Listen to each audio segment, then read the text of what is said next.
Hey guys, this is Iggy Dash here, and this is the third installment of my Guardian guide.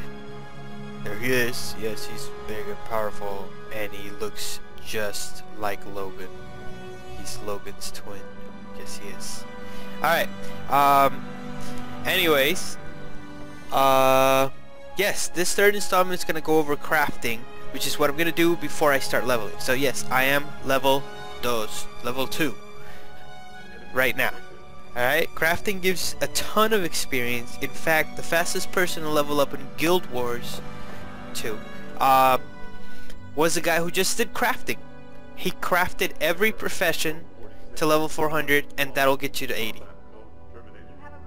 That's it. Simple as that. Let's do armorsmithing. Yeah, let's do armorsmithing. Alright, let's start by welcoming you guys to Radasum. This is Radasum. Radasum is the Asura main city. And in my opinion, it's the best city. It's the most logical city ever built. Just to give you a little tour, it's designed in a triangle. And guess where everything is? Right in the center. Here, let's see if we can go up a couple levels. Yeah, see, this is the council level, this is the main level where stuff is at, and in tier 3, which is where we're at, is where all the crafting stations are. So if you notice, each aisle has 3 little crafting stations, and right in the center you have a trading post, a bank, and your guild bank and stuff. And repairs is right there, merchants right there that sells all the gathering equipment. This is by far the most efficient city to get any work done. So I suggest you make this your little pseudo hometown. It'll be well worth it. Alright, so let's get started here. I am gonna go ahead and start off by giving you a complete list of every item that you're gonna need for crafting. So I'm gonna do this now. So pause your game. Good morning. Bonjour. Alright, I'm gonna keep it up for a little while. I'm just gonna explain a few things.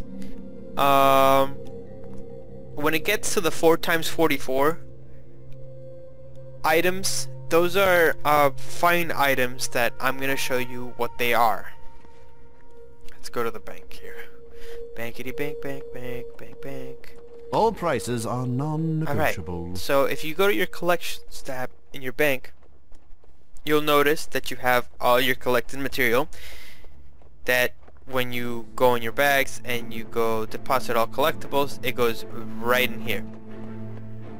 Alright, so you got all your fancy leatherworking, your cotton, wool, blah blah blah, cloth scraps, and your metals. Alright, and then underneath you have your fine crafting materials, which is what I'm talking about. Alright, they have 6 different tiers of fine crafting materials. Okay, and every section of I guess crafting is gonna use at least 44 of 4 of them. Alright, and this is a guide. I'm gonna link the guide to you.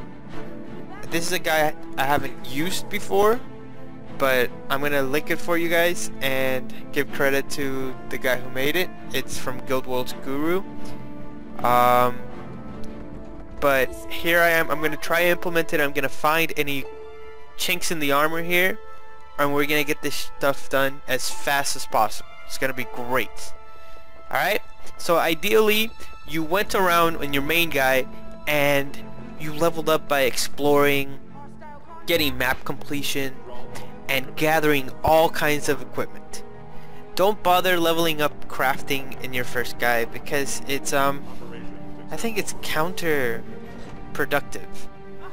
Because either way, if you're trying to go for map completion, there's no way you're gonna not get to 80.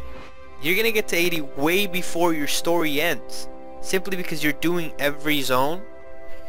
So why waste the experience you get from crafting on one guy, right? So I decided to not have any crafting on him, and the alt is gonna have 2 crafting. I said 2 crafting because you can only have 2 active crafting. I guess you could call it professions. Yeah, they are professions, so you can't call it professions. Alright, you can only have 2 active crafting professions. Once you get to the actual crafting, you will only be able to use 2 professions. That doesn't mean that if you want to level more than 2 in one character, that you have to erase and start over if you want to choose it again.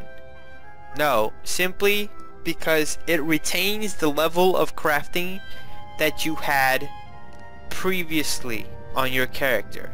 Alright, I'm going to explain this to you very simply. If you level up armorsmithing and weaponsmithing and you want to level up leatherworking, you will not, I repeat, you will not lose the levels you gained in armorsmithing or weaponsmithing. Even though you can only equip 2, you don't lose your level. So you replace it with leatherworking and say you want to go craft something in armorsmithing. All you have to do is switch and you'll have your level of armorsmithing back. You won't lose it. So that's why it can be beneficial of just having like a crafting guy and just leveling up by crafting all the professions. But I like the ability to have a head start with all of my alt characters, so I only use 2 professions most of the time. So this guy's gonna have 2 professions, and my other alts already have 2 professions. So these are gonna be my last 2 professions actually out of the 6.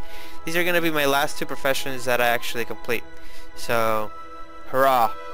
Okay, so now that I gave all this spiel, I'm gonna go ahead and finish this video here.